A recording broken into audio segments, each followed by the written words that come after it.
Napansin mo ba may 50 square meter condo na 8 million pero may another 50 square meter na umaabot ng 50 million? Pareho lang naman ng size, so bakit mas malang isa?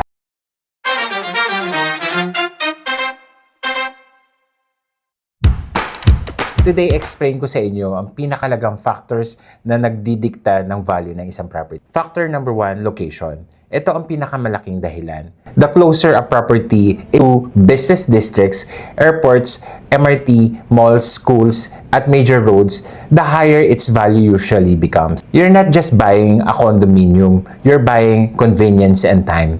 Factor 2, township and lifestyle. A complete township adds value. For example, sa McKinley Hill, may offices, international schools, embassies, restaurants, at Venice Grand Canal Mall. Sa Newport City naman, walking distance ka sa airport, hotels, Newport Mall, and entertainment districts. Kapag kumpleto ang lifestyle at amenities, mas mataas din ang demand. Factor number 3, scarcity. Kapag limitado na ang available land, tumataas ang value nito. That's why locations like Makati CBD and McKinley West usually command higher prices compared to newer or developing areas. Factor number 4, rental demand. Kung maraming gustong tumira or mag-rent sa isang area, mas attractive ito sa mga investors. Office workers, expats, student, at business travelers all help create rental demand.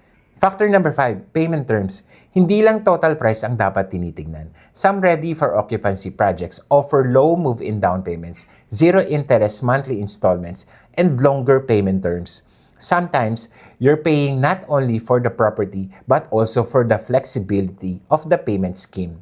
Quick comparison, McKinley West, luxury, exclusivity, and prestige. McKinley Hill, complete township with strong rental demand. Complete ecosystem. Newport City, airport city lifestyle and excellent accessibility. Makati CBD, prime business district with limited land. Manhattan Gardens at Araneta City, excellent MRT and LRT connectivity. Southwood City, more and affordable entry price with long-term growth potential.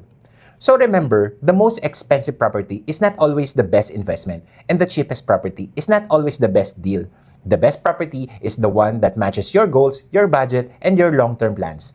Follow me for more property insights and ready for occupancy projects updates. Again, my name is Jovi, your property specialist. See you soon. Bye!